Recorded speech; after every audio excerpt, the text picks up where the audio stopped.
Shalom, selamat berjumpa lagi dalam topik renungan yang baru untuk hari ini. Apa kabar Anda semua? Saya berharap saudara-saudara semua dalam keadaan baik dan sehat. Dan semoga saudara-saudara selalu ada dalam perlindungan belas kasih Bapa. Saudara-saudara yang terkasih, sebelum kita bersama-sama merenungkan firman Tuhan, marilah kita terlebih dahulu membuka hati kita supaya Roh Kudus tinggal dan diam di dalam hati untuk memperbarui iman kita. Sebab seperti itulah yang dikehendakinya agar kita tumbuh dalam iman dan kebenaran. Dalam nama Bapa dan Putra dan Roh Kudus. Amin. Ya Bapa, aku bersyukur kepadamu atas rahmat dan kasih karunia yang selalu kau curahkan kepadaku dan kepada semua orang yang aku kasihi. Amin. Saudara-saudaraku yang terkasih dalam Yesus Kristus, seringkali saudara-saudara tentu mendengar banyak suara yang masuk melalui telinga saudara. Entah itu ketika saudara bangun tidur di pagi hari, menjalankan aktivitas di tempat pekerjaan, entah juga ketika saudara-saudara sedang berada di dapur, atau juga ketika saudara-saudara sedang melakukan apa saja. Dan tentu saja saudara-saudara juga mengenal dan suara apa yang paling saudara kenal di dalam hidup. Atau dengan kata lain, suara apa yang paling sering bergema di benak Anda? Jujurlah, kita mengalami bertubi-tubi tekanan suara dari penyakit hati, misalnya permusuhan, kebencian, kemarahan, iri hati, egoisme, kesombongan, kemalasan, cinta uang, keinginan untuk pengakuan, dan banyak lagi.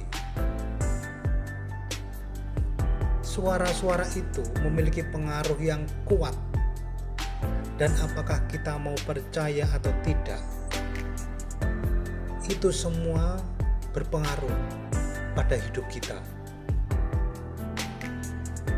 Kalau kita terus-menerus mendengarkan suara-suara itu, ya, saudara-saudara bisa menebak sendiri apa jadinya. Hidup kita menjadi rusak. Kutipan Injil di atas memberi kita wawasan tentang pergumulan internal ini karena mengontraskan suara gembala dengan suara yang berasal dari penyakit hati. Domba mudah diajar dan dikondisikan.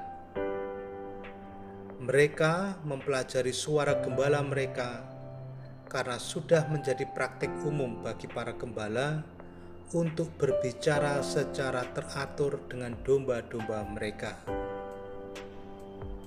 Jelas, domba menjadi terbiasa dengan suara sang gembala.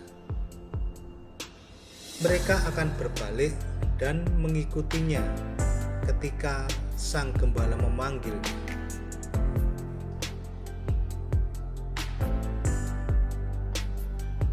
Saudara-saudara yang terkasih dalam Yesus Kristus, begitu pula dengan kita.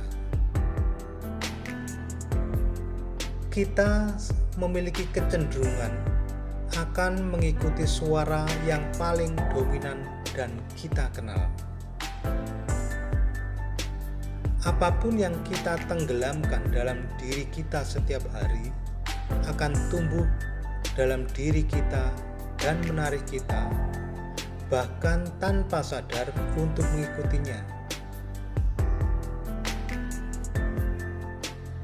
Jika setiap hari hidup kita dengan firman Tuhan, kita cenderung terbiasa hidup di dalamnya.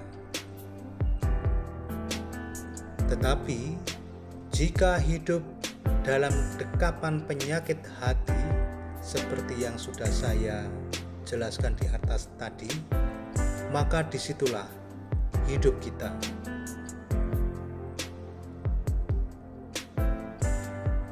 Agar kedamaian hidup dekat dengan diri kita, idealnya kita menghabiskan waktu yang cukup dengan firman Tuhan, mempelajari bahasanya, nadanya, dan suaranya.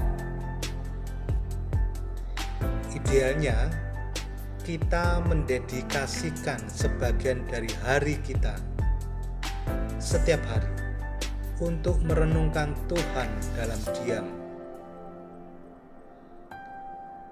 Saat kita melakukan ini, kita membangun kebiasaan mendengar Dia berbicara, dan kita menjadi nyaman dan terhibur oleh suaranya. Saudara-saudaraku, percayalah, suaranya akan mendatangkan sukacita dan kelegaan dalam hidup kita yang setiap hari sudah mengalami banyak tekanan berat dari penyakit hati. Selamat merenungkan. Saudara-saudaraku yang terkasih, demikianlah renungan hari ini. Semoga hati saudara-saudara disegarkan oleh firman Tuhan, dan semoga kita semua selalu dibimbing dan diberkati oleh Allah yang Maha Kuasa, dalam nama Bapa dan Putra dan Roh Kudus. Amin. Sampai berjumpa kembali dalam renungan berikutnya. Tuhan memberkati.